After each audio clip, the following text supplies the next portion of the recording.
You're watching ClueCon Weekly, the FreeSWITCH community's official web show.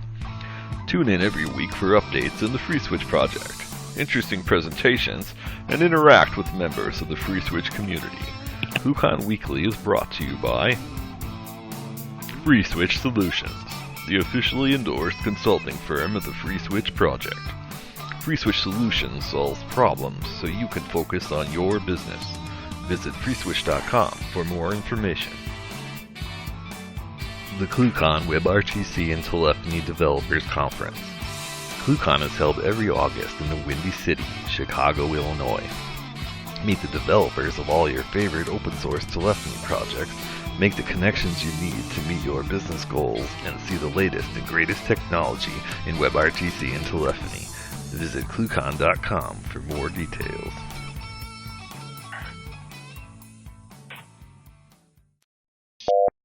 All right, guys.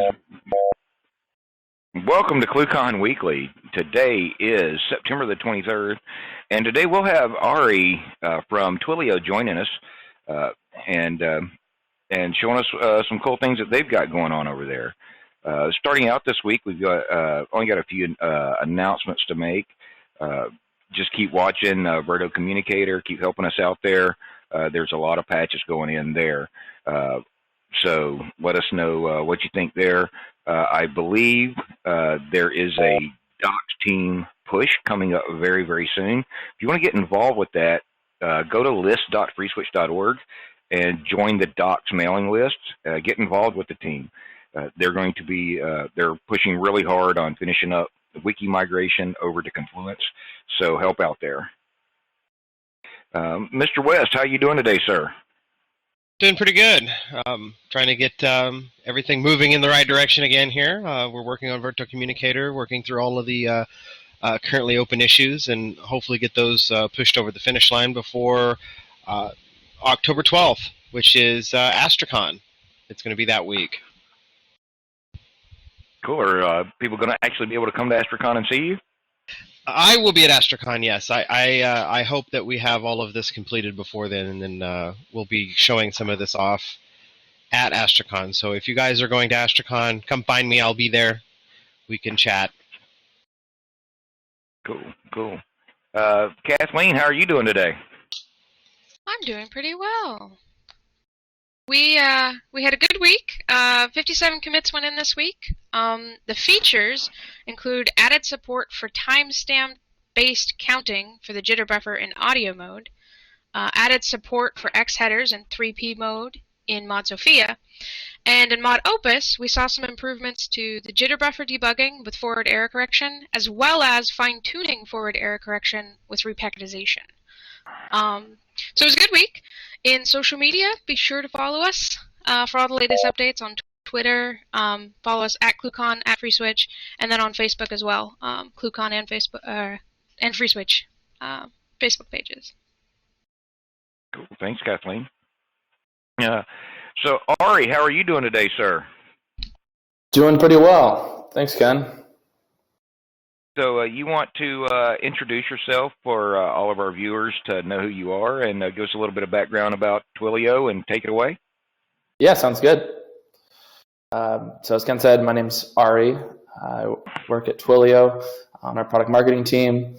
And for those who aren't familiar with Twilio, we're a cloud communications platform kind of built out for developers to be able to build different types of communications into their applications and workflows. So there's kind of a few different components that go into that platform. I'm going to spend most of my time talking about one piece, and specifically a demo that we've built kind of with FreeSWITCH, and showcase a few things in FreeSWITCH as well as in Twilio. But to give a high-level overview, we provide both kind of carrier connectivity. So by that I mean SIP trunking as a service, and the raw ability to purchase phone numbers around the world and send messages. And then on top of that, we provide RESTful APIs. So the ability to build voice, messaging, and chat and push applications that will use all those different types of communication tools. And then we have a couple of other things as well, kind of what we call TaskRouter, which is really a work distribution engine for routing all these different types of communication, or external communication, whether that's email or any other form that we don't support ourselves, to the right worker or agent. And then lastly, we have our SDKs, which are based in WebRTC and allow you to embed video and audio into mobile and browser applications. So that's really high level what Twilio does. What I'm going to spend most of my time talking about today is around our SIP trunking component, because we've seen a number of folks using FreeSWITCH, using our Elastic SIP trunks with that for a few different reasons.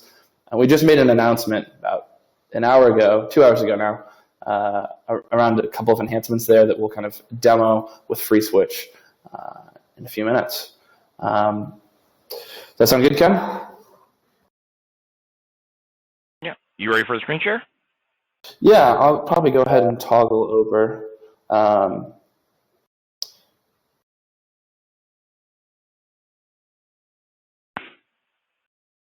Perfect. So before I dive into this demo, kind of wanted to quickly mention, as I had said, that we had just launched something new today, and that was the ability on our trunks to provide what we're calling secure trunks, which is really just using SRTP and TLS to encrypt and authenticate both the media as well as the SIP signaling, so that you can make sure that those communications are in fact secure. So we just announced this. There's docs online. You can see how to configure that. You can download our certificate, and you can configure that with FreeSWITCH. We have a lengthy guide about kind of setting up FreeSWITCH and setting up Twilio. We've got a lot of folks who have done just that. We'll be taking questions also at the end, so just a quick shout out that if you have questions about Twilio or whatever I'm talking about, at the end of this, we'll be taking questions and try to make time so that we can handle whatever questions you guys may have. So with that, just going to kind of dive into a quick demo that we built out and just walking through the code. So at a high level, what we've done is just deployed FreeSWITCH. And we've done this originally for a conference that we put on every year called Signal in May. It's a Twilio conference. And what we did was deploy FreeSWITCH in two different locations for this demo. So we deployed it on Amazon, on EC2, and we deployed it in both US and in an Asia Pacific data center. And what we did was just connect Twilio SIP trunks to those FreeSWITCH instances to create an IVR and demonstrate a couple of different things that you can do.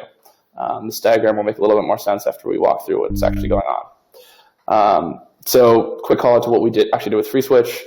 We created this IVR, and the first option actually is going to send you a text message using Twilio. So we're using the mod Python component, and then we're going to make an HTTP request to Twilio in order to send that message through Twilio. The next piece is just simple recording, and then the last piece is forwarding out a call to cell phone using a Twilio SIP trunk. So here I'm just kind of walking through quickly what we did for setting up this IVR, as well as specifically what happens when each of the numbers are pushed. I'm going to share this out afterwards for anyone who's interested in recreating something similar. And then the last piece that I'm going to kind of talk about a little bit later is what happens if FreeSWITCH is down or if AWS is down. What happens if there's some type of outage on AWS like there was last weekend. What happens to those calls? So how do we actually configure this with Twilio? So you can do this through a REST API. You can configure and provision trunks on demand instantly. And you can also just do this through our account portal. We've got a couple screenshots here of actually creating this trunk, enabling secure trunking, which is just SRTP and TLS on that SIP trunk. And then what we've done is, again, host FreeSWITCH on EC2 at two different locations in the US and Asia Pacific. And then what I've done is configured my SIP trunk in order to set up the first priority, the higher priority, to the US region, and then the lower priority out to Asia Pacific. This way, if everything's working well, the calls are going to go through my FreeSWITCH in US West, so in Ashburn, Virginia. If something goes wrong and unable to access that, it will automatically fail over to my Asia Pacific FreeSWITCH. And then lastly, if both of those are offline, if there's some type of terrible outage or who knows what's going on, then it'll hit the same IVR, but it's actually hosted in the Twilio cloud. So you're using our APIs and TWIML, our markup language, in order to create the same type of experience.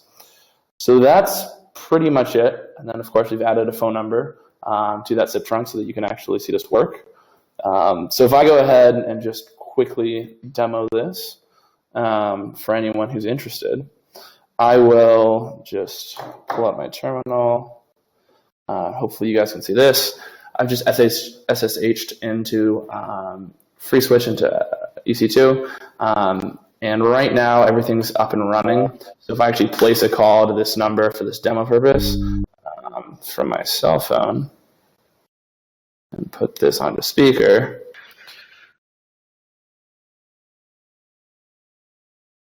one second, let me get on my phone. Hello, welcome to Twilio US. Hope you are enjoying the Signal 2016 conference. To receive an SMS with today's schedule, please press 1. To leave feedback about the conference, please press 2. To speak to Jeff Lawson, please press 3. So quick, simple IVR, but what happens if we actually shut down FreeSWITCH? So if we actually go in and shut this off, right?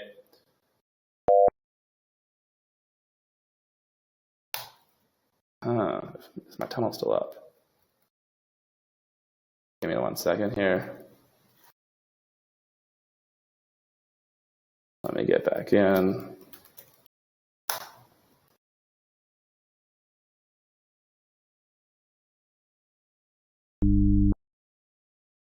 Get back connected. And if I actually go ahead and shut this off,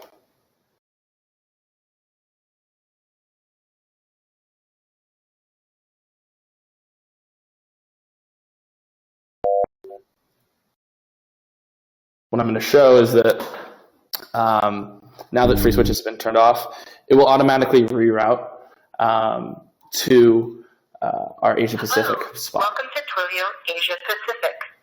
So we'll then go through the exact same menu. The goal there is just demonstrating that this is actually failing over seamlessly. As soon as this is unable to take the call through our EC2 in the US, it'll seamlessly fail over to the Asia Pacific realm. And then there's one more step along the way, is like, what if both instances are down for any given reason? So if I similarly SSH in to the other EC2 instance, let me change directory first.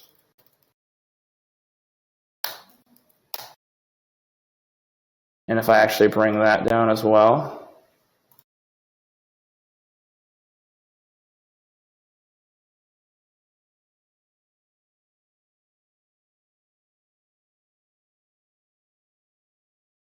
perfect. So now, unfortunately, we'll be unable to connect to either Asia Pacific or the US. This is your Twilio backup IVR. So instead, we'll run through the same message, but in this case, what we've done is actually built this using TWIML, using our own markup language to recreate the same experience. The goal here is really to show what happens if some type of disaster event occurs. You lose local connectivity to wherever FreeSWITCH is hosted. You lose your data center provider. What happens if FreeSWITCH is not accessible? You can recreate that same type of logic. And of course, if you have redundant FreeSWITCHs deployed, you can also load balance or fail across several of those. So that's really the goal of what I wanted to show today. And of course, we've done this with secure trunks because we've just announced it, where we've enabled SRTP and TLS for all these calls. Again, I'm happy to share this this quick demo out for anyone who wants to recreate something similar. And that's really what I wanted to walk through today. I don't know if there's any questions from anyone in the audience. Yeah, I got a question. Can you post a link to your demo doc there, just in the HipChat channel? Yeah, I will. I will share that out. And I have a question. Once the call is terminated to your infrastructure, how is it passed off to the PSTN? And is it secure from there to the PSTN? Yeah, so once it hits Twilio, what are we doing? Because we are not ourselves a carrier, how does that work as we connect out to the PSTN? Correct. Is that the question? Yeah, so we have been deploying our own secure trunks and as well as just private connections to our own carriers so that we can offer an end-to-end security until it hits the PSTN. So we're in the process of onboarding more and more of our carriers, both either through encryption. Most of them are on VPN, but we're increasingly moving them over to private connections, where we're actually cross-connecting in data centers or through an MPLS connection, also using a VPN tunnel on that MPLS connection. Good question.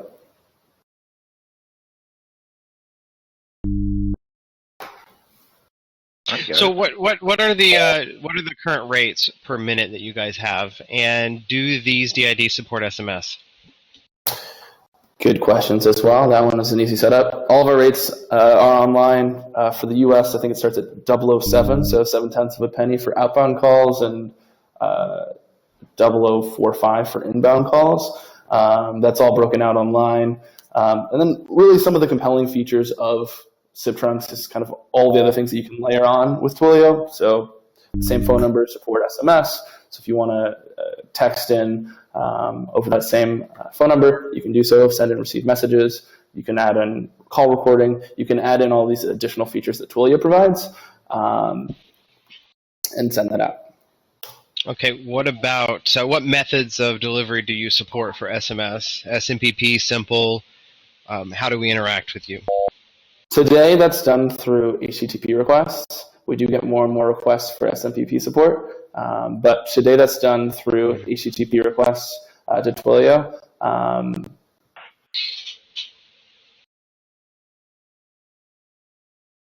And through our just markup language. So that's kind of how that works today. Yeah, and so like really when it boils down to like why use Twilio SIP trunks, it's just an easy way to connect your FreeSWITCH. It's an easy way to get started globally with phone numbers around the world. You can do this again through an API if you want. If you want to just be able to provision new phone numbers, be able to provision new SIP trunks, configure those to your FreeSWITCH. You can do that all programmatically or through an account portal. It's all just per minute pricing, which is pretty straightforward. You can sign up for free. And then you can layer on these additional interesting components, whether that is SMS, whether that is call recording, whether that is encryption on those actual calls for the signaling and the media. You can layer those pieces on, as well as then adding things like IVR if you want to within Twilio. If you want to add in some type of work distribution, you can do that as well. So we see the folks that are using FreeSWITCH kind of with Twilio, the usual reasons why they're doing that is this kind of global provider, so you can get numbers in 50 countries, and the flexibility that it provides. Okay, what about, do you guys support T38 on these SIP trunks? We don't today. Good question. We don't support T38 as of today. It's something that we do get requests for as well. It's something that we're looking at for next year. I'm not sure where that'll sit in the priority stack, but if folks have interest in that, feel free to hit me up on Twitter or send me a note, and I'd be happy to work with you. Awesome. I think that's all the questions I have. What are some of your more complicated user examples? Of how this is actually being used?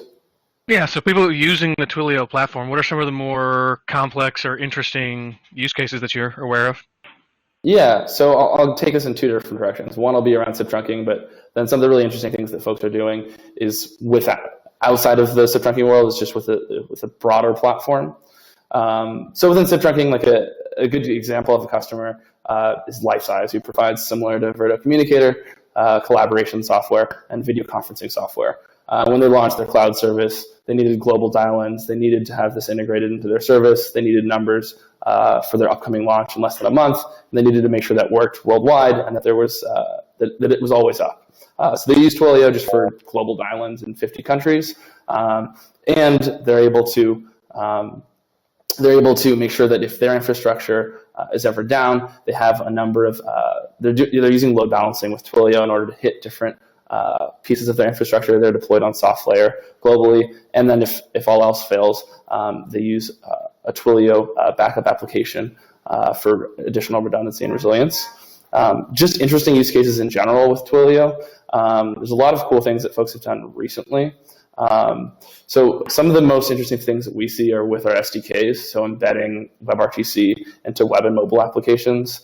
A good example of this is Home Depot Contact Center.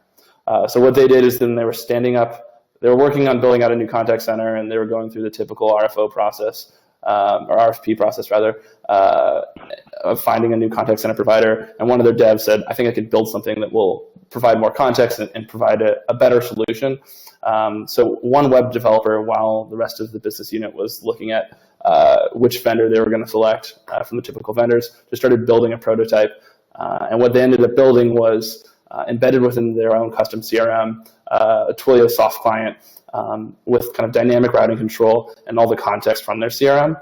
And they ended up just deploying that in a small contact center using Chromebooks. So all their agents for this Home Depot contact center are using Chromebooks and USB headsets, and then using WebRTC to take and receive their calls. And now they've expanded that out and deployed that nationally for any time you need someone who's going to help you actually, some type of worker who's going to actually help you with whatever project you're working on, install whatever it is you just purchased from Home Depot. Those calls are all routed over WebRTC and Chromebooks.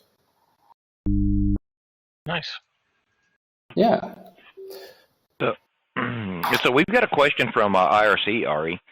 Jungle Boogie asks, with Twilio, are you allowed to call SIP URIs? Yep. So with Twilio, we have this dial verb, and with that, you can hit a number of different types of endpoints. One of those endpoints are just SIP URIs. So that's really easy to set up and configure. We see a lot of interesting use cases for that. So sometimes folks have existing SIP infrastructure, and they want to augment with something Twilio related. So oftentimes there's something that's challenging to do with whatever infrastructure they're using. It's less of an issue when you have something as flexible as FreeSWITCH, but when folks are using a more like enterprise PBX system and they aren't able to like generate HTTP requests, or they aren't able to send a message, or they aren't able to like customize the IVR rapidly, they'll often connect their existing infrastructure out to Twilio. Real world example being the company LiveOps, contact center provider. They have their own infrastructure. They wanted to tack on WebRTC. They wanted to connect between us and let us handle the authentication, the stun turn servers, kind of all the complexity around WebRTC. And so they just connect to us over our SIP. They use a SIP URI that they're pointing to Twilio. And then we take that and send out to the WebRTC client and kind of manage that component.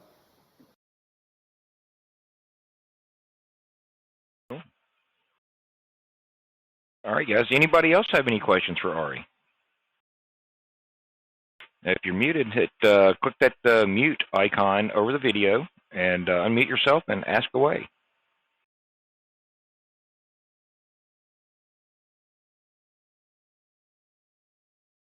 Well, Ari, are you guys have anything else that you guys want to plug today or get out there?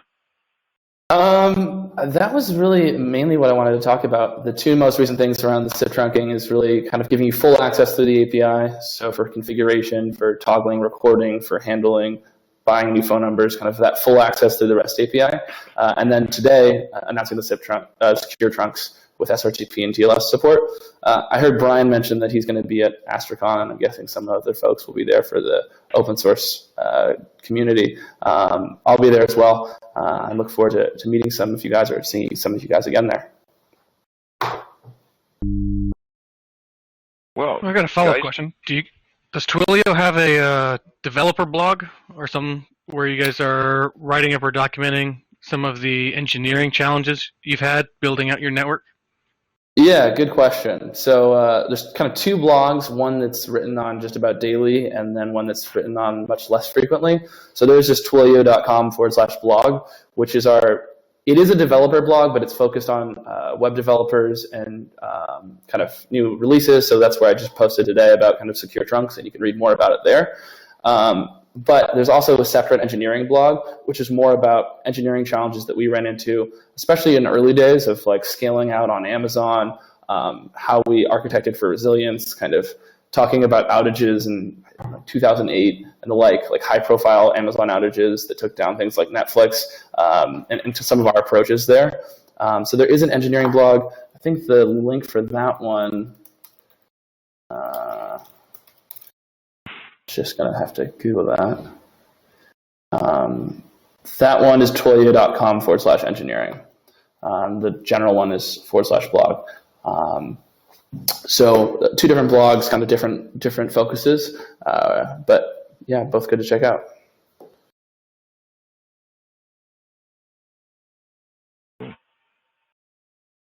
All right, cool. Anybody else have any questions real quick? All right, Ari, I want to say thanks for coming out today to you and the Twilio guys. I know there's a few of you guys on this call right now. Look forward to having you back probably in 6 or 7 months when you guys have some more stuff coming on. Sounds good. Thanks for having me. All right. Oh yeah, definitely. So we're going to go ahead and wrap the call, the recorded portion of the call up today. I want to thank everybody for coming out. Y'all hang around and chat for a few minutes in the after hours version of the show. And don't forget, come back next week. We'll have Mira from Zoiper joining us. That will be on the 30th at noon Central U.S. time. And we've got some other guests coming up shortly thereafter.